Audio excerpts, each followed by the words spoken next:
El silencio de mi casa en Coyoacán se había vuelto un enemigo. Antes era mi cómplice, el lienzo sobre el que mi esposo Antonio pintaba sus risas y mis hijos sus juegos. Ahora, cada rincón vacío me recordaba lo que había perdido. Primero a Antonio, hace ya 5 años, por una de esas enfermedades que no perdonan. Y ahora, hace apenas 3 meses, a mi hermano Javier. La versión oficial fue un accidente automovilístico en una carretera solitaria de Durango. Un derrape, una mala curva. El dictamen del forense tan frío y aséptico como la camilla donde seguramente lo acostaron. Pero en mi alma, esa explicación no encontraba acomodo. Se sentía como una pieza de rompecabezas forzada en un lugar que no le correspondía. Mi hermano no era imprudente. A sus 65 años había sobrevivido a todo. A la pobreza de nuestra niñez en el campo, a un negocio fallido en los 80, a un divorcio que le partió el alma. Javier era un sobreviviente, un hombre que medía cada paso. La idea de que una simple curva lo hubiera vencido me parecía un insulto a su memoria. El recuerdo que me atormentaba cada noche era el de nuestra última llamada, una semana antes de su muerte. Su voz, usualmente un torrente de bromas y anécdotas, sonaba contenida, como un río apretado entre 2 paredes de roca. «Elena, hermanita, necesito que me escuches con atención», me dijo, y el tono me heló la sangre. «Las cosas no andan bien por acá. Hay gente que no es lo que parece». Le pregunté a qué se refería, quién, pero evadió mis preguntas. «Solo cuídate mucho, y si alguna vez vas para Durango, por lo que más quieras, no te acerques de noche al puente Baluarte. La gente dice que el diablo cobra peaje, pero no es el diablo, son los hombres. Y el agua guarda secretos que no quieren ser contados». Intenté sacarle más, pero se negó. «Ya te dije demasiado. Solo prométemelo, Elena. Prométeme que te cuidarás de ese puente». Se lo prometí, más por calmar su angustia que por entenderla. Una semana después, estaba muerto, y su coche, según el informe, lo encontraron a menos de 10 kilómetros de ese mismo puente. Mis hijos, Mateo y Sofía, me veían con esa mezcla de amor y preocupación que los hijos reservan para los padres que envejecen. Mateo, el pragmático, el que heredó la mente para los negocios de su padre, intentaba razonar conmigo. «Mamá, entiendo tu dolor. El tío Javier era único, pero a veces los accidentes simplemente pasan. No podemos buscar fantasmas donde no los hay. La empresa nos necesita enfocados. La empresa, Construcciones Velasco, el legado de Antonio, el imperio que levantó con sus propias manos y que ahora Mateo dirigía con una eficiencia admirable. Sofía, mi dulce Sofía, era diferente. Ella me abrazaba y me dejaba llorar. «Si sientes que algo no está bien, mamá, quizás debas escucharte. El corazón a veces sabe cosas que la cabeza ignora». Pero ambas posturas llegaban al mismo punto, la inacción. Se suponía que debía quedarme en casa, cuidar de mis nietos, hornear galletas y aceptar que el mundo a veces es cruel sin motivo. Pero la voz de Javier resonaba en mis noches una y otra vez. «El agua guarda secretos». La decisión la tomé una madrugada, mientras el sol apenas comenzaba a teñir de gris el cielo de la Ciudad de México. Me levanté. Me serví un café tan negro como mis pensamientos y me senté en el escritorio de Antonio. Su presencia aún impregnaba la madera, el ligero aroma a tabaco y a loción cara que siempre usaba. Abrí la computadora y compré un boleto de avión a Durango. No le dije a nadie. Solo empaqué una pequeña maleta, con ropa discreta y un par de zapatos cómodos. En un pequeño compartimento, guardé una vieja foto de Javier y yo de niños, sonriendo sin dientes frente a una choza de adobe. Éramos pobres, pero éramos invencibles, y sentí que esa fuerza infantil era la que necesitaba ahora. Dejé una nota para mis hijos sobre la mesa del comedor. Fui a resolver un pendiente. «No se preocupen, los amo, mamá». Sabía que se preocuparían, que Mateo se enojaría y Sofía se angustiaría, pero no podía seguir ahogándome en la incertidumbre. Necesitaba ir a ese puente.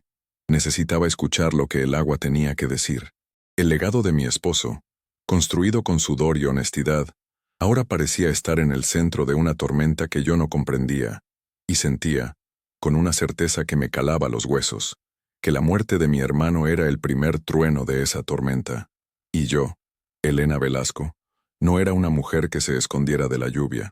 Iba a caminar directamente hacia ella, aunque me empapara hasta el alma. Era una deuda con Javier, pero también conmigo misma. La verdad, por dolorosa que fuera, era el único camino para encontrar la paz. El aire de Durango era diferente al de la capital, más seco, más limpio, con un sol que picaba en la piel sin la capa de smog que lo filtraba en mi ciudad. Alquilé un coche sencillo en el aeropuerto, un sedán discreto que no llamara la atención. Conducir por las calles de una ciudad que no conocía me dio una extraña sensación de anonimato, de libertad. Por unas horas, no era la viuda de Antonio Velasco ni la madre de Mateo y Sofía. Era solo Elena, una mujer en una misión personal. Me registré en un hotel del centro, un lugar histórico con un patio lleno de geranios y el murmullo de una fuente. La habitación era sencilla, pero tenía un balcón que daba a una plaza arbolada. Desde allí observé el ir y venir de la gente, imaginando a mi hermano caminando por esas mismas calles, quizás sentándose en una de esas bancas a pensar en los problemas que lo agobiaban. ¿Qué había descubierto Javier? ¿Qué secreto era tan peligroso que le costó la vida? La pregunta era un eco constante en mi mente. Pasé el primer día recorriendo la ciudad, intentando aclimatarme, pero mi mente estaba fija en el puente. Al caer la tarde, la ansiedad comenzó a crecer. Sabía que tenía que ir, pero la advertencia de Javier me pesaba. No te acerques de noche. Pero era precisamente en la noche, en el silencio, donde sentía que encontraría algo. Quizás no una prueba tangible, pero sí una conexión, una señal. Decidí que no iría sola. A través del conserje del hotel, un hombre mayor de bigote cano y ojos amables, conseguí el número de un taxista de confianza, un tal don Ramiro. Lo llamé y le expliqué mi petición, tratando de que sonara como un capricho de turista excéntrica. Quería ver el puente baluarte de noche, sentir la inmensidad de la sierra en la oscuridad. El hombre dudó al principio. Señora, con todo respeto, no es un lugar para andar a estas horas. Es muy solo y... Bueno, la gente cuenta cosas. ¿Qué cosas? Le pregunté, manteniendo la voz calmada. Historias nomás. Que se oyen lamentos, que el viento juega malas pasadas. Cosas de pueblo, ya sabe. Le ofrecí pagarle el doble de su tarifa habitual. Aceptó. A las 10 de la noche, don Ramiro me recogió en un tsuru impecablemente limpio. Era un hombre como de mi edad, de piel curtida por el sol y manos fuertes aferradas al volante. Durante el trayecto, intentó hacerme plática, pero mis respuestas eran cortas. Mi atención estaba en la carretera que se adentraba en la oscuridad de la Sierra Madre Occidental. Las luces de la ciudad desaparecieron, reemplazadas por un cielo tan lleno de estrellas que me sentí abrumada. El asfalto serpenteaba entre montañas que parecían gigantes dormidos. Finalmente, a lo lejos, vi la imponente estructura del puente, una maravilla de la ingeniería suspendida sobre un abismo insondable. Sus tirantes de acero, iluminados por luces tenues, parecían las cuerdas de un arpa colosal. Don Ramiro detuvo el coche a una distancia prudente, en un pequeño mirador. Hasta aquí la traigo, señora. Más allá no me animo. Asentí. Le pagué y le pedí que me esperara. El tiempo que necesite, dijo, y encendió la radio a un volumen bajo, como para hacerse compañía. Caminé hacia el puente. El viento frío me golpeaba la cara y me revolvía el cabello. El sonido era sobrecogedor, un silbido constante, el lamento del aire al pasar entre los cables de acero. Me paré justo a la mitad, aferrándome a la barandilla helada. Abajo, la oscuridad era total. No se veía el fondo del barranco, solo se adivinaba una profundidad vertiginosa. Cerré los ojos y pensé en Javier. Hermano, estoy aquí. Háblame. Dime qué pasó. El único que me respondió fue el viento. Me sentí ridícula, una vieja loca hablando sola en medio de la nada. Estaba a punto de darme la vuelta, de volver al taxi y aceptar la derrota, cuando lo escuché. Al principio fue un murmullo, casi imperceptible, mezclado con el silbido del viento. Creí que era mi imaginación, pero luego se hizo más claro.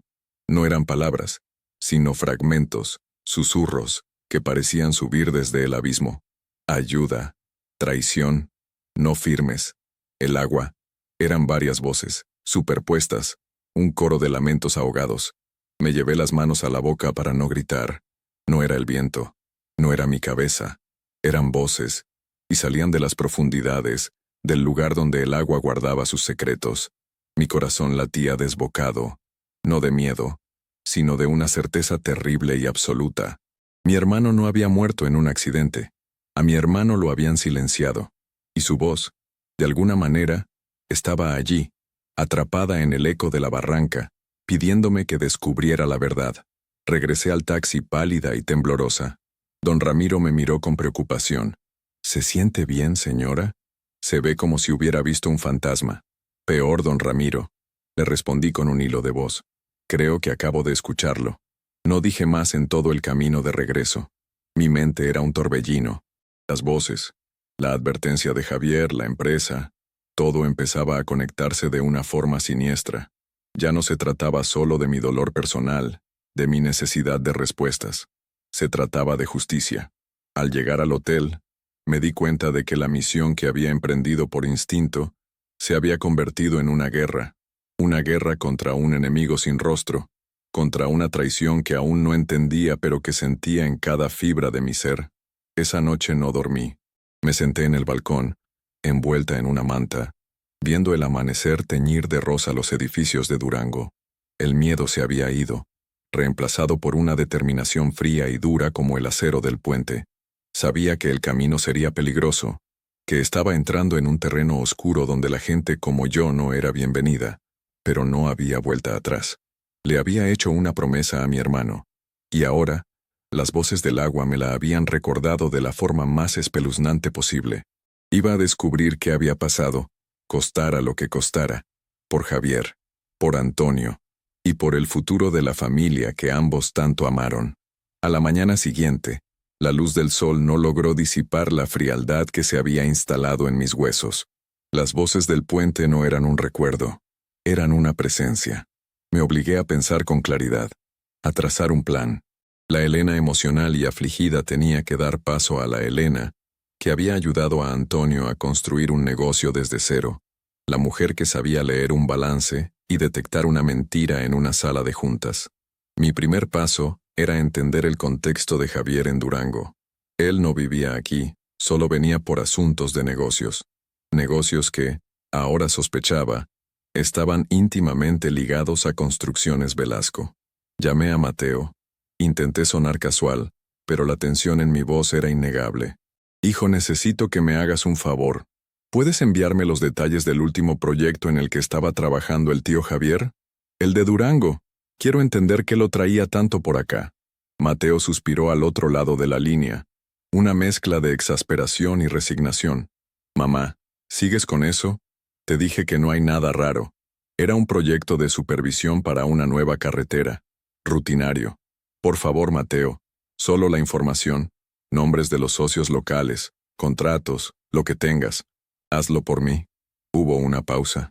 Sabía que estaba luchando contra su instinto protector y su deseo de complacerme. Está bien, mamá. Te lo enviaré a tu correo. Pero prométeme que te cuidarás, y que volverás pronto. Le prometí ambas cosas, sabiendo que la primera dependería de lo que descubriera, y la segunda, de cuándo lo descubriera. Mientras esperaba el correo de Mateo, decidí buscar a la única persona en Durango que podría saber algo. La exesposa de Javier, Mónica. Su divorcio había sido amargo, pero habían mantenido un contacto esporádico por el bien de su hijo, quien ya era un hombre casado y vivía en Estados Unidos. Encontré su número en mi vieja agenda. Contestó al segundo timbrazo, su voz rasposa por el cigarro. Cuando le dije quién era, se hizo un silencio. Elena. Híjole, qué sorpresa. Pensé que no volvería a saber de ustedes. Le expliqué que estaba en la ciudad, que quería hablar con ella sobre Javier. Aceptó verme, no sin antes advertirme. No esperes que llore por él, Elena. Sabes que lo nuestro terminó muy mal. Nos citamos en una cafetería del centro, un lugar con mesas de madera y olor a canela. Mónica llegó envuelta en un chal de colores vivos, su rostro marcado por más arrugas de las que le correspondían por su edad. A pesar de su dureza, sus ojos revelaban un cansancio profundo. Lo siento mucho, Elena, dijo, sorprendiéndome. A pesar de todo, nadie merece morir así solo en una carretera. Le agradecí y fui directo al grano. ¿Sabías en qué andaba metido, Mónica? ¿Qué negocios lo traían a Durango? Ella encendió un cigarrillo, dándole una larga calada antes de responder. Javier siempre fue un buscapleitos. Se metía donde no lo llamaban. Últimamente andaba muy nervioso. Me llamó un par de veces pidiéndome cosas raras. ¿Qué cosas? Pregunté, inclinándome sobre la mesa. Que si sabía de algún notario de la vieja guardia, uno que no se vendiera fácil, que si conocía a alguien en el registro de la propiedad. Hablaba de unos terrenos cerca de la nueva autopista. Decía que los papeles no cuadraban, que había una trampa. La información era vaga, pero era algo, un hilo del que tirar. De vuelta en el hotel, el correo de Mateo había llegado.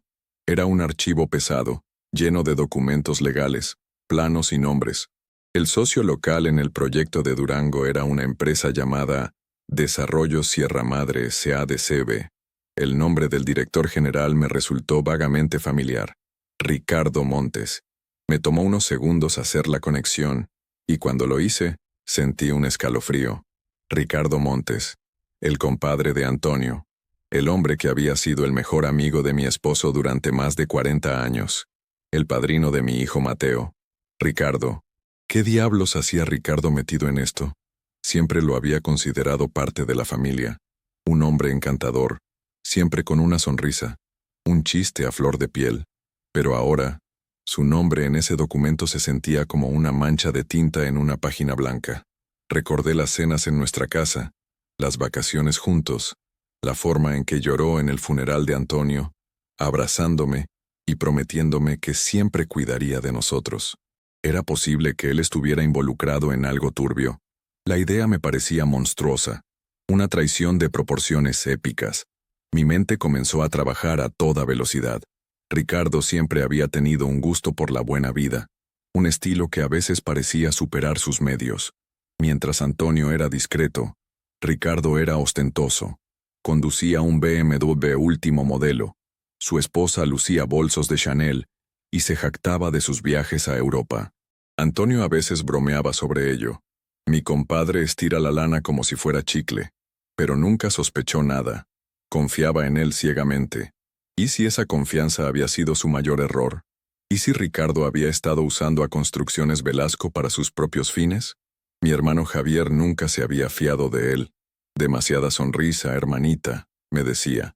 La gente que es buena de verdad no necesita anunciarlo tanto. En su momento pensé que eran celos, la envidia del que tiene menos hacia el que presume de más. Ahora, sus palabras sonaban a profecía. Decidí que tenía que ver a Ricardo, pero no podía enfrentarlo directamente. Necesitaba más información. El nombre de los terrenos que mencionó Mónica era mi siguiente pista. Pasé horas revisando los documentos que me mandó Mateo, buscando cualquier referencia a compras de tierras, a expropiaciones, a algo que se saliera de la construcción de la carretera. Y lo encontré. Enterrado en un anexo técnico había un pequeño apartado sobre la adquisición de derechos de vía, con una lista de parcelas y sus antiguos propietarios. La mayoría eran nombres de campesinos, gente de la sierra, pero un nombre se repetía, no como propietario, sino como intermediario en casi todas las transacciones, un licenciado de nombre Fausto Aguirre. La pieza final del rompecabezas de ese día. Tenía un socio, Ricardo Montes. Tenía una posible estafa, los terrenos. Y tenía un ejecutor, Fausto Aguirre. Mi plan comenzaba a tomar forma. Ya no estaba buscando fantasmas en un puente. Estaba siguiendo un rastro de avaricia y corrupción que, estaba segura, me llevaría directamente al asesino de mi hermano. El siguiente paso era encontrar a ese licenciado Aguirre y hacerle hablar. Sabía que no sería fácil. La gente como él no habla por las buenas. Pero yo ya no era solo una viuda afligida. Era una mujer con un propósito, y el recuerdo de las voces del agua me daba una fuerza que no sabía que poseía.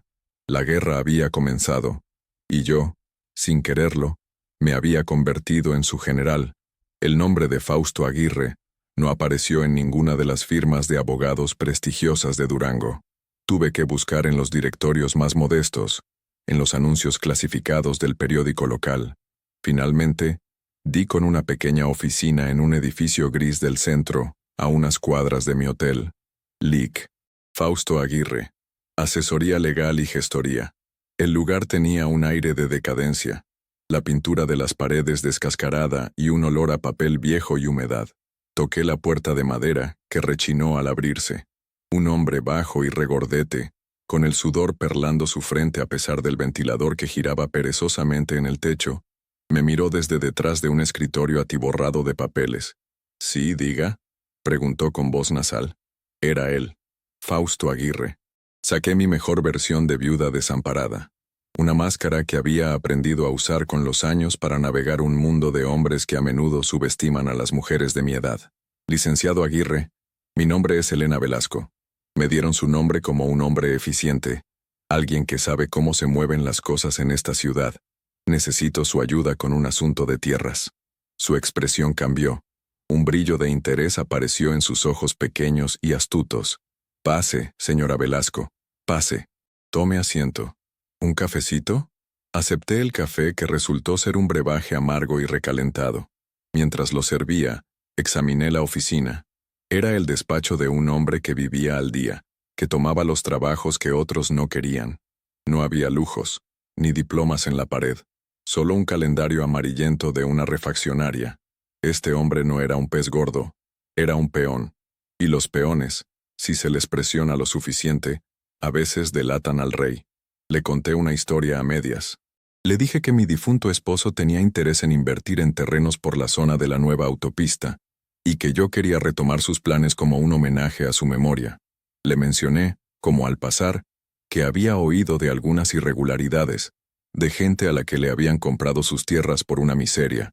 La cara de Aguirre se transformó. La sonrisa de vendedor se desvaneció, reemplazada por una máscara de cautela. «Señora, esos son temas delicados, rumores no más. El progreso a veces tiene un costo, ¿entiende?». «Entiendo perfectamente, licenciado», le dije mirándolo fijamente. «Entiendo que el progreso a veces enriquece a unos pocos a costa de muchos. Y entiendo que mi hermano, Javier Orozco, también estaba muy interesado en este progreso justo antes de morir». Al mencionar el nombre de Javier, Aguirre se puso pálido. Un tic nervioso apareció en su párpado izquierdo. «¿Javier Orozco? No, no sé de quién me habla». Mentía. Lo supe en el instante en que sus ojos evitaron los míos. Decidí cambiar de táctica. Abrí mi bolso, un viejo modelo de Louis Vuitton que Antonio me había regalado hacía años, y saqué un sobre grueso. Lo puse sobre el escritorio, entre una pila de expedientes y una taza de café sucia. «Mire, licenciado, sé que mi hermano estuvo aquí en esta oficina, sé que le hizo preguntas sobre los terrenos, y sé que usted trabaja para Ricardo Montes». El color desapareció por completo de su rostro. Ahora parecía un fantasma. Yo no sé nada. Usted está confundida. Empujé el sobre hacia él. Ahí dentro hay 50,000 pesos. Es un adelanto. Le daré el cuádruple si me cuenta la verdad. La verdad sobre los terrenos, sobre Ricardo, y sobre lo que le pasó a mi hermano. Sus ojos se clavaron en el sobre. Una batalla visible se libraba en su interior. El miedo contra la codicia. «Es mucho dinero, señora», susurró. «Es que el silencio a veces es muy caro, licenciado. Pero la traición lo es más», respondí, mi voz suave pero firme. Agarró el sobre con manos temblorosas y lo guardó en un cajón. Se levantó y cerró la puerta de la oficina con llave. Cuando se volvió a sentar, era un hombre derrotado. Su hermano era un hombre terco. Comenzó, la voz apenas un murmullo. Empezó a hacer preguntas, a buscar a los antiguos dueños. Descubrió el fraude. Aguirre me lo contó todo. Ricardo Montes, usando su posición e información privilegiada de Construcciones Velasco, había identificado qué terrenos se volverían increíblemente valiosos con la construcción de la nueva autopista. Pero en lugar de que la empresa los comprara a un precio justo, él ideó un plan. Usando a Aguirre como intermediario, se acercó a los campesinos, gente humilde e ignorante de las leyes, y los asustó. Les dijo que el gobierno les expropiaría las tierras de todos modos por una cantidad ridícula, pero que él, por buena gente, les ofrecía un poco más. Compró hectáreas de tierra por una fracción de su valor real. Luego, a través de una red de empresas fantasma, se las vendió al proyecto de la autopista, es decir, a su propio socio, Construcciones Velasco, a un precio inflado en cientos de veces. Estaba desfalcando a la empresa de mi esposo, a la herencia de mis hijos, a la memoria de mi Antonio. Y mi hermano Javier lo había descubierto. Javier confrontó a Montes. Continuó Aguirre, secándose el sudor con un pañuelo. Le dijo que lo iba a exponer, que llevaría las pruebas a su sobrino, a Mateo. Ricardo se puso como loco. Le ofreció dinero, una parte del negocio. Pero su hermano se negó. Dijo que la lealtad a su familia no tenía precio. ¿Y entonces qué pasó?, pregunté, aunque ya sabía la terrible respuesta. Aguirre bajó la mirada. No lo sé con certeza, se lo juro. Ricardo solo me llamó al día siguiente y me dijo: el problema está resuelto. El señor Orozco tuvo un lamentable accidente. Me ordenó que me deshiciera de cualquier papel que lo vinculara a él. La confesión me cayó como una losa de hielo. Era peor de lo que había imaginado. No era solo un fraude, era un asesinato a sangre fría, orquestado por el hombre que llamábamos compadre. Sentí una náusea profunda, un asco que me revolvió el estómago, pero no lloré. En ese momento, las lágrimas eran un lujo que no podía permitirme. Le hice a Aguirre una última pregunta. ¿Dónde están las pruebas? Los contratos originales, las escrituras, algo que demuestre el fraude. Él negó con la cabeza. Ricardo es muy cuidadoso. Seguramente destruyó todo. Pero yo no le creí del todo. Un hombre como Aguirre, un cobarde, siempre guarda un as bajo la manga, un seguro de vida por si su jefe decide que él también es un problema que necesita ser resuelto. Piénselo bien, licenciado. Su cooperación total vale mucho más que este adelanto. Encuentre esas pruebas. Le daré 24 horas. Me levanté y caminé hacia la puerta. Mis piernas se sentían débiles, pero mi resolución era de hierro. Antes de salir, me volví a mirarlo. Y licenciado, no intente advertirle a Ricardo, porque si lo hace, la próxima visita que reciba no será tan amable como la mía. Salí de esa oficina y respiré el aire de la calle, que de repente se sentía más puro, más limpio. Tenía la verdad, una verdad sucia y dolorosa, pero era mía.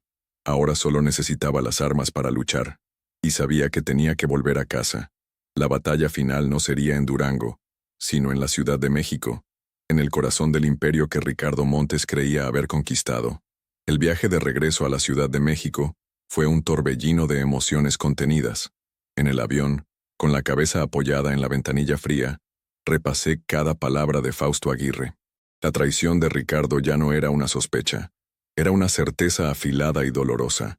Ya no sentía solo el luto por mi hermano, sino una rabia fría y profunda, una rabia por Antonio, cuya confianza había sido profanada de la manera más vil, una rabia por mis hijos, cuyo patrimonio estaba siendo robado por el hombre que debía protegerlos, y una rabia por mí, por haber sido tan ciega, por haber confundido la ostentación con el éxito y la adulación con la amistad.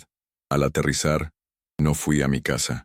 Mi primer destino fue un pequeño café en la colonia Roma, un lugar neutral. Llamé a mis hijos. Necesito verlos, a los dos. Es urgente. La preocupación en sus voces era palpable, pero insistí. En el café de nadie, en 1 hora. Y por favor, vengan solos. Llegaron juntos. Mateo con el ceño fruncido, su traje de negocios impecable luciendo fuera de lugar en el ambiente bohemio del café. Sofía, con los ojos llenos de preguntas, me abrazó con fuerza apenas me vio. «Mamá, ¿dónde estabas?» Estábamos muertos de preocupación. Les pedí que se sentaran y sin rodeos les conté todo. Comencé con la advertencia de Javier, mi viaje a Durango, las voces en el puente. Mateo me miró con escepticismo en esa parte, y terminé con la confesión detallada de Fausto Aguirre. A medida que hablaba, el rostro de Mateo pasó de la incredulidad a la negación, y finalmente al horror. Sofía simplemente lloraba en silencio, sus manos cubriendo su boca. «No puede ser», susurró Mateo sacudiendo la cabeza. «El tío Ricardo. Es imposible, mamá. Lo conocemos de toda la vida. Es familia. La sangre te hace pariente, hijo, pero la lealtad te hace familia», le respondí, usando una de las frases favoritas de su padre. «Y Ricardo nos traicionó a todos. Defraudó a la empresa y, estoy segura, mandó a matar a mi hermano para que no lo descubriera». Mateo se levantó y comenzó a caminar de un lado a otro, pasándose las manos por el cabello. «Necesitamos pruebas, mamá. La palabra de un abogado corrupto al que le pagaste no es suficiente. Ricardo es el vicepresidente de la compañía. Tiene acceso a todo. Si lo acusamos sin tener algo sólido, nos destruirá. Hará que parezcas una anciana senil, y a mí, un incompetente. Tenía razón. Mi hijo, a pesar del shock, pensaba como un estratega. La guerra no se ganaría con acusaciones, sino con evidencia irrefutable. Aguirre está buscando las pruebas. Le di un ultimátum, le informé. Pero no podemos confiar solo en él. Necesitamos buscar dentro de la empresa, revisar cada contrato, cada transferencia, cada proyecto que Ricardo haya supervisado en los últimos años. Sofía, que había permanecido en silencio, habló por primera vez, su voz temblorosa pero firme. Mateo, tienes que creerle a mamá. Yo le creo. Siempre sentí algo oscuro en Ricardo, algo falso en su sonrisa. Papá confiaba en él, pero papá era un hombre bueno que no veía la maldad en los demás. El apoyo de mi hija fue como un bálsamo. Miré a Mateo, cuyos ojos reflejaban una lucha interna. El hombre que había admirado toda su vida, el tío Ricardo que le había enseñado a andar en bicicleta, era un monstruo. Aceptar esa verdad era como derrumbar uno de los pilares de su mundo. Está bien, dijo finalmente Mateo, deteniéndose y mirándome con una nueva determinación en su mirada. Lo haremos a tu manera, mamá, pero con cautela. No podemos levantar sospechas. A partir de mañana iniciaré una auditoría interna, con el pretexto de optimizar costos para una nueva inversión. Nadie, absolutamente nadie, debe saber el verdadero motivo. Solo tú, Sofía, y yo. Trazamos un plan preliminar allí mismo, en esa mesa de café, con el murmullo de otras conversaciones a nuestro alrededor. Mateo se encargaría de la parte financiera, buscando discrepancias en los libros de contabilidad. Yo me concentraría en el lado humano, intentando contactar a antiguos empleados que hubieran sido despedidos o que se hubieran ido en circunstancias extrañas después de que Ricardo ganara más poder tras la muerte de Antonio. Sofía sería nuestros ojos y oídos, manteniendo una apariencia de normalidad, organizando eventos familiares, observando a Ricardo, a su esposa, buscando cualquier fisura en su fachada. Nos convertimos en esa tarde en un pequeño ejército de 3, unidos por el dolor y la sed de justicia. Esa noche en mi casa, el silencio ya no era un enemigo, era un aliado. Me senté en el despacho de Antonio, no con tristeza, sino con un propósito renovado. Me sentía más cerca de él que nunca. Estaba defendiendo su legado, su nombre, todo lo que él había construido con honestidad y trabajo duro. Abrí su caja fuerte, oculta detrás de un cuadro de un paisaje oaxaqueño. Dentro, junto con las escrituras de la casa y algunas joyas, había una pequeña libreta de cuero negro. Era su diario personal, aunque él lo llamaba bitácora de pensamientos. Pasé las páginas, reconociendo su letra firme y elegante. En una de las últimas entradas, escrita pocos meses antes de morir, leí algo que me heló el alma. Ricardo está muy insistente con el proyecto de la sierra. Hay algo en su entusiasmo que me inquieta. La ambición es un buen motor, pero cuando no tiene frenos, se convierte en un peligro. Debo revisar esos números con más cuidado. Mi Antonio lo había sospechado. En el fondo de su ser, su instinto le había advertido, pero la enfermedad no le dio tiempo. Se me llenaron los ojos de lágrimas, pero no de tristeza. Eran lágrimas de confirmación. Antonio me estaba hablando desde el pasado, dándome la fuerza para continuar. Sostuve la libreta contra mi pecho.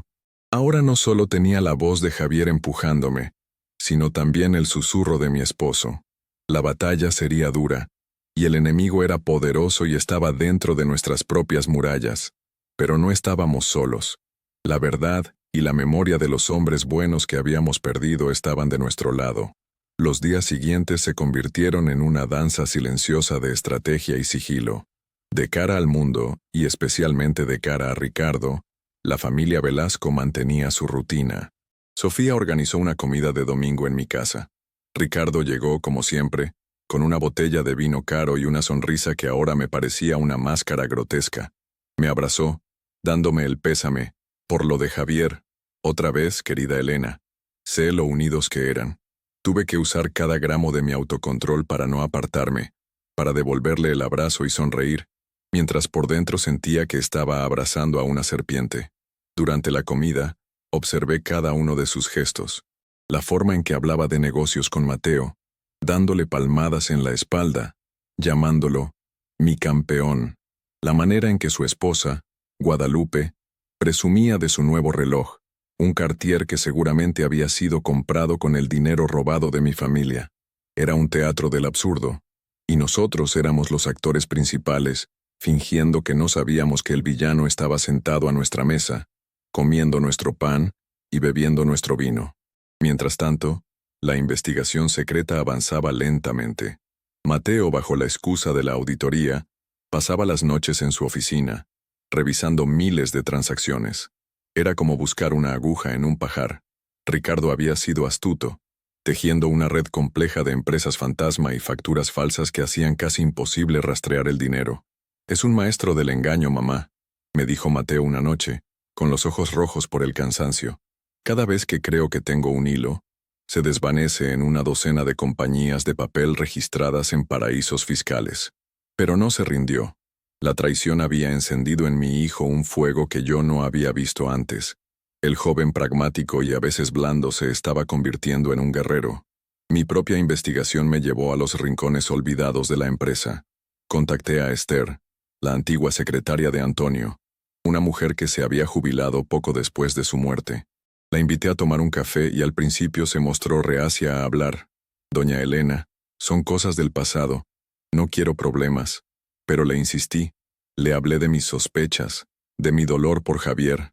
Finalmente, su lealtad a la memoria de Antonio pesó más que su miedo. «Don Antonio, él era un hombre justo», me dijo con la voz quebrada. «Después de que él faltó, don Ricardo cambió todo. Empezó a despedir a la gente de confianza de su esposo, a los que llevaban años en la empresa. Puso a su propia gente en puestos clave. A mí me presionó para que me jubilara antes de tiempo. Dijo que necesitaban sangre nueva. Me dio una lista de nombres. Otros empleados leales a Antonio que habían sido marginados o despedidos sin una razón clara. Eran las piezas que Ricardo había quitado del tablero para poder jugar su partida sin testigos. La llamada que esperaba con más ansia llegó una noche, casi a las 2 de la mañana. Era Fausto Aguirre, el abogado de Durango. Su voz sonaba aterrorizada. «Señora Velasco, tiene que ayudarme. Montes sabe que hablé con usted. No sé cómo, pero lo sabe. Me llamó, me amenazó. Dijo que si no desaparecía terminaría como su hermano». El pánico en su voz era real. «Cálmese, Aguirre», le dije, mi propio corazón latiendo con fuerza. «¿Tiene lo que le pedí?» «Sí, sí», respondió precipitadamente. «Nunca me fié de él. Hice copias de todo. Las escrituras originales, los contratos firmados con los campesinos con las cantidades reales, las transferencias a sus cuentas personales en el extranjero. Lo tengo todo en una memoria USB. Era el tesoro que buscábamos. La prueba irrefutable.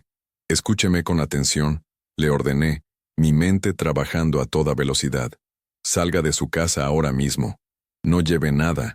Váyase a la central de autobuses y tome el primer camión que salga a Zacatecas. No hable con nadie.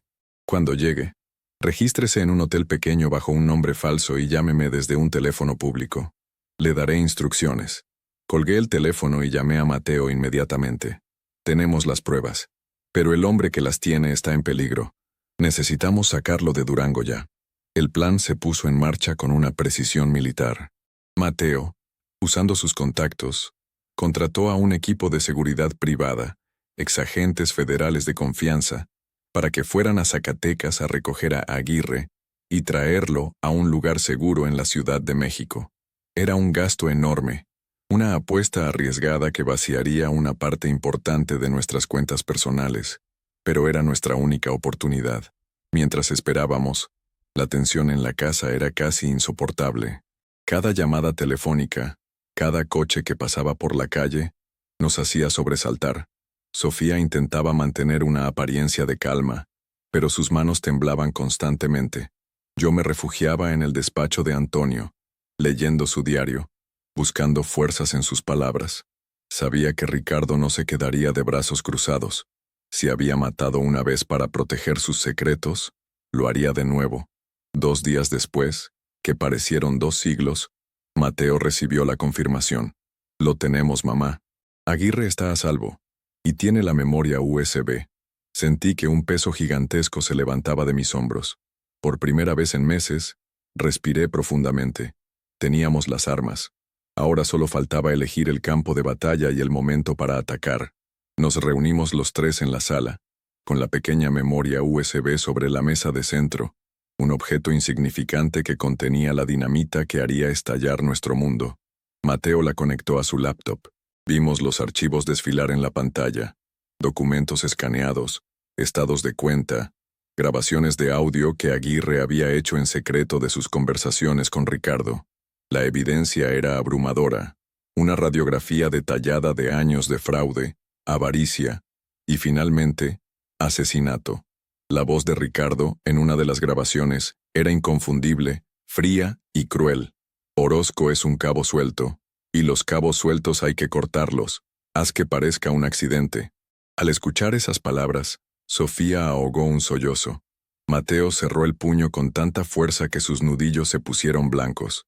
Yo sentí un frío glacial recorrerme la espalda. Era la voz del mal, pura y sin disfraces. ¿Qué hacemos ahora?, preguntó Sofía, secándose las lágrimas. Vamos a la policía. Mateo negó con la cabeza. No todavía. Ricardo tiene contactos por todas partes. Podría enterrar esto, hacer desaparecer la evidencia, incluso voltear la situación en nuestra contra. No podemos darle la oportunidad de reaccionar. Entonces, ¿cuál es el plan?, le pregunté. Mateo me miró, y en sus ojos vi un reflejo de la astucia de su padre. Vamos a hacer lo que papá hubiera hecho, dijo. No vamos a pelear en los callejones oscuros como él. Vamos a arrastrarlo a la luz y a destruirlo en nuestro propio terreno. Convocaremos a una junta extraordinaria del Consejo de Administración, y allí, frente a todos, expondremos al monstruo que hemos estado alimentando. El plan era audaz, arriesgado, pero era el correcto. Sería un juicio público, no ante un juez corruptible, sino ante la gente cuyo respeto y confianza Ricardo había traicionado. La caída de Ricardo Montes no sería en la soledad de una celda, sino en el escenario de su propio triunfo, en la sala de juntas de Construcciones Velasco, el imperio que había intentado robar. La semana previa a la junta de consejo fue la más larga de mi vida. Vivíamos en un estado de alerta constante, conscientes de que Ricardo podría sospechar algo en cualquier momento. Mateo preparó la convocatoria bajo el pretexto de presentar un nuevo proyecto de expansión internacional, un cebo lo suficientemente atractivo como para asegurar la presencia de todos los miembros del consejo, y sobre todo, la de Ricardo. Sofía y yo nos encargamos de los detalles logísticos, asegurándonos de que todo pareciera normal. Hablé con los miembros más antiguos del consejo, hombres que habían sido amigos de Antonio durante décadas, sin revelarles la verdad, pero pidiéndoles su confianza y su apoyo en la junta, apelando a su lealtad a la memoria de mi esposo. Sentía como si estuviera moviendo las piezas en un tablero de ajedrez invisible, preparando el jaque mate final. Mientras tanto, manteníamos a Fausto Aguirre escondido en un apartamento seguro en las afueras de la ciudad. Fui a verlo una vez, acompañada por 2 guardaespaldas. El hombre estaba aterrorizado pero vivo. Le aseguré que si cooperaba hasta el final, nos encargaríamos de que entrara en un programa de protección de testigos. Su testimonio sería crucial. Él era el único que podía conectar directamente a Ricardo con el asesinato de Javier. La noche antes de la junta, ninguno de los 3 pudo dormir. Nos sentamos en la sala, en silencio, cada uno perdido en sus pensamientos. Mateo repasaba su presentación una y otra vez. Sofía rezaba en voz baja. Yo sostenía la pequeña libreta de Antonio, sintiendo su fuerza. Pensé en Javier, en su risa escandalosa, en su lealtad inquebrantable. Esta lucha era por él. Era para que su muerte no fuera en vano. Era para que las voces del agua del puente Baluarte finalmente pudieran descansar en paz. La sala de juntas de Construcciones Velasco era el corazón del poder de la empresa. Una larga mesa de caoba pulida, sillas de cuero negro y una vista panorámica de la Ciudad de México, desde el piso 40 de un rascacielos en Paseo de la Reforma. Era un lugar diseñado para proyectar éxito y solidez. Ese día, se sentía como un coliseo romano. Los miembros del consejo fueron llegando, saludándose con la familiaridad de los que comparten un círculo de poder. El último en llegar fue Ricardo. Entró con su habitual aire de confianza, sonriéndole a todo el mundo, dándole una palmada en el hombro a Mateo. «Listo para sorprendernos, campeón», le dijo. Se sentó a la cabecera de la mesa, en el lugar que había sido de Antonio y que ahora él ocupaba extraoficialmente. Yo me senté en una silla secundaria, junto a Sofía, asumiendo el papel de la matriarca observadora. Nadie esperaba que yo hablara. Ese sería mi elemento sorpresa. Mateo comenzó la junta. Con una calma que me asombró, presentó el supuesto proyecto de expansión. Habló de mercados emergentes, de proyecciones financieras, de logística. Fue una actuación magistral. Mantuvo a todos atentos, incluyendo a Ricardo, quien asentía con aprobación, sintiéndose el artífice de ese éxito. Cuando Mateo terminó su presentación inicial, hizo una pausa. «Y ahora», dijo, su voz cambiando, volviéndose más grave, «antes de discutir los detalles de esta expansión, hay un asunto de limpieza interna que debemos abordar. Un asunto que afecta la integridad y el futuro mismo de esta compañía». Se hizo un silencio en la sala. Las miradas se cruzaron, confundidas. Ricardo frunció el ceño, una sombra de inquietud cruzando su rostro por primera vez.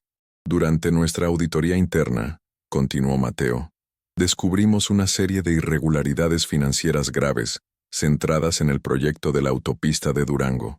La mención de Durango hizo que Ricardo se tensara visiblemente.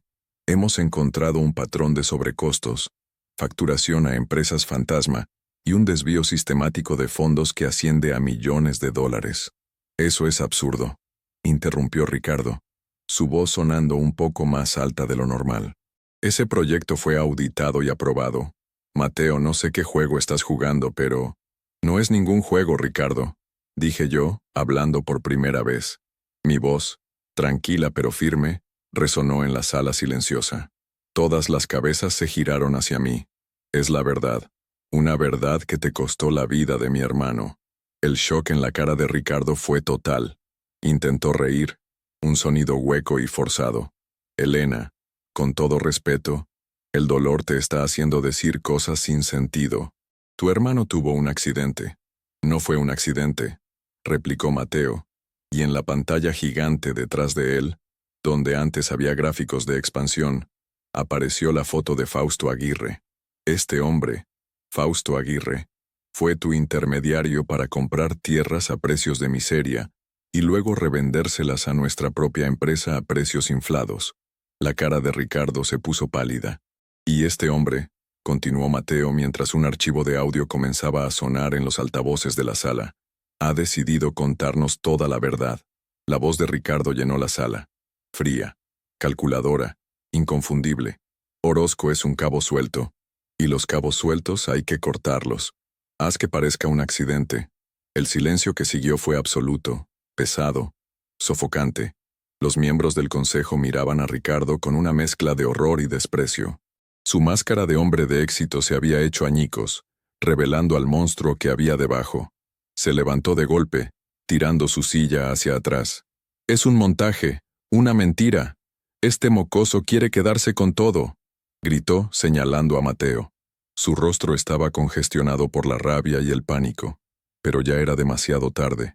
Mateo proyectó en la pantalla los estados de cuenta, las transferencias a paraísos fiscales, las escrituras. La evidencia era irrefutable. «No solo eres un ladrón, Ricardo», dije, poniéndome de pie y mirándolo directamente a los ojos.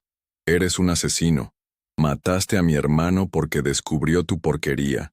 Traicionaste la memoria del hombre que te llamó compadre, que te abrió las puertas de su casa y de su empresa». Ricardo se quedó sin palabras, boqueando como un pez fuera del agua.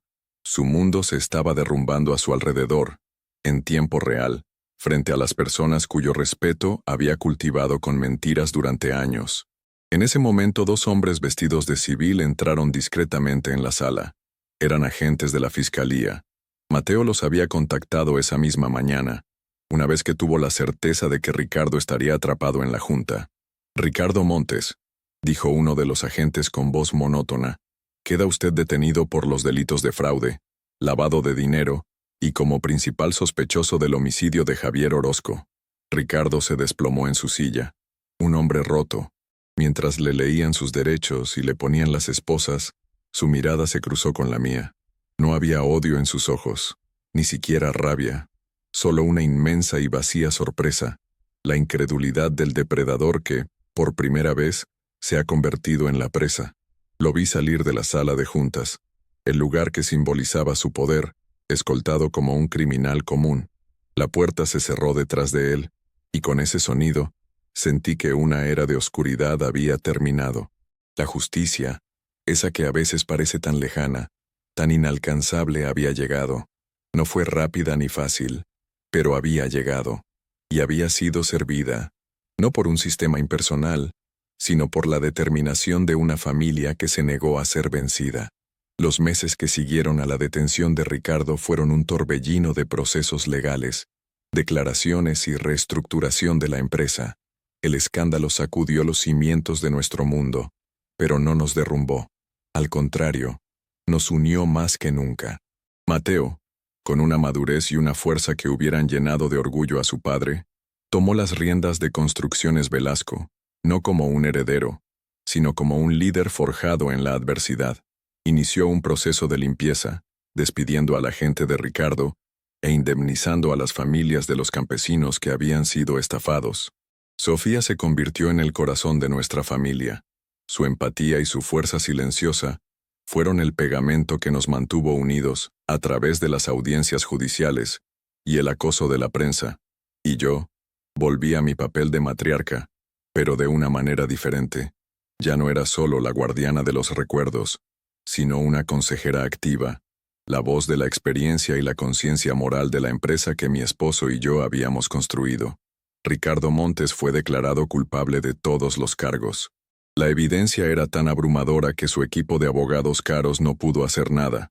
Fue sentenciado a pasar el resto de su vida en prisión. Su esposa, Guadalupe, quien siempre había hecho alarde de un estilo de vida aspiracional, se vio de pronto sin nada. Las cuentas bancarias fueron congeladas, las propiedades embargadas. Su tarjeta Black fue declinada en su boutique favorita, un pequeño detalle que los periódicos de sociales no tardaron en publicar, un final irónico para una vida construida sobre apariencias. Vendió sus bolsos y sus joyas, pero el dinero no le alcanzó para comprar la dignidad que nunca tuvo. A veces la justicia poética existe. Nosotros, por nuestra parte, no celebramos su caída. No había alegría en la desgracia ajena, solo el solemne alivio de que se había hecho justicia. La herencia de Antonio, que había estado en peligro, estaba a salvo, pero la inocencia perdida, esa nunca se recuperaría. Un año después de aquella noche en el puente Baluarte, decidí regresar a Durango. Esta vez fui sola, sin decirle a nadie. No necesitaba un taxista. Conduje yo misma por la carretera serpenteante que se adentraba en la sierra. Era de día, y el sol bañaba el paisaje con una luz dorada. El puente ya no me parecía una estructura siniestra, sino lo que era, una maravilla de la ingeniería, un monumento al ingenio humano.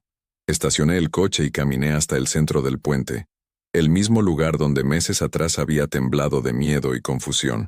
El viento soplaba, pero ya no me susurraba lamentos, sino una melodía de paz. Me apoyé en la barandilla y miré hacia el abismo. Ya no era un pozo de secretos oscuros, sino un cañón majestuoso, con un río que brillaba como una cinta de plata en el fondo. Cerré los ojos y pensé en Javier. Esta vez no le pedí respuestas. Le di las gracias. Gracias por su advertencia, por su terquedad, por su lealtad que trascendió la muerte. Sentí una profunda sensación de paz, como si su espíritu, y las voces de aquellos otros secretos que el agua guardaba, finalmente hubieran encontrado el descanso. Comprendí que la vida, como ese puente, está suspendida sobre un abismo de incertidumbre. Nos aferramos a las barandillas de la fe, la familia y el amor para no caer. A veces, el viento sopla con fuerza, amenazando con desequilibrarnos. A veces, escuchamos voces que nos asustan, ecos de nuestros propios miedos o advertencias de peligros reales. Pero la clave no es evitar el puente, sino aprender a cruzarlo, con coraje, con determinación, y sobre todo, con la certeza de que no estamos solos. Los que amamos y hemos perdido no se van del todo. Se convierten en el viento que nos empuja por la espalda, en el sol que nos calienta el rostro, en las voces silenciosas que nos guían desde el otro lado. Me quedé allí un largo rato, sintiendo el sol en mi piel y la presencia de mi hermano en el aire. Cuando finalmente me di la vuelta para regresar al coche, sabía que un capítulo de mi vida se había cerrado. Ya no era la mujer que había llegado a Durango llena de dudas y dolor. Era Elena Velasco, una mujer que había enfrentado la oscuridad y había encontrado su propia luz. Y esa luz, sabía, me guiaría por el resto de mi camino. Gracias por llegar hasta el final de esta historia. Si estás leyendo esto, quiero que sepas que no estás solo en tus batallas. A veces la vida nos pone pruebas que parecen insuperables, traiciones que nos rompen el corazón y pérdidas que nos dejan sin aliento. Pero dentro de cada uno de nosotros hay una fuerza que ni siquiera sabemos que poseemos. Ahora, me gustaría invitarte a que compartas tus pensamientos en los comentarios. ¿Qué te pareció la historia de Elena? ¿Has vivido alguna situación en la que la lealtad y la familia lo fueron todo? Me encantaría leer tus reflexiones y, si te animas, cuéntame de dónde me estás leyendo. Conocer a las personas que están del otro lado de la pantalla le da un sentido muy especial a todo esto. Si te ha gustado esta historia, te pido que sigas el canal y compartas este video. Tu apoyo es lo que me permite seguir creando estos relatos. Además, si tienes alguna idea para una futura historia o algún tema que te gustaría que abordara, por favor, déjamelo saber en los comentarios. Vuestras sugerencias son mi mayor fuente de inspiración. Como una forma de agradecerte por tu tiempo y tu cariño, he dejado fijado en el primer comentario un par de recetas especiales de mi familia. Una para un té de hierbas que ayuda a calmar la ansiedad y otra para unas galletas de avena sin azúcar, perfectas para endulzar el alma sin descuidar la salud. Es un pequeño regalo de mi cocina a la tuya. Gracias de nuevo por estar aquí. Que Dios te proteja a ti y a los tuyos, y que siempre encuentres la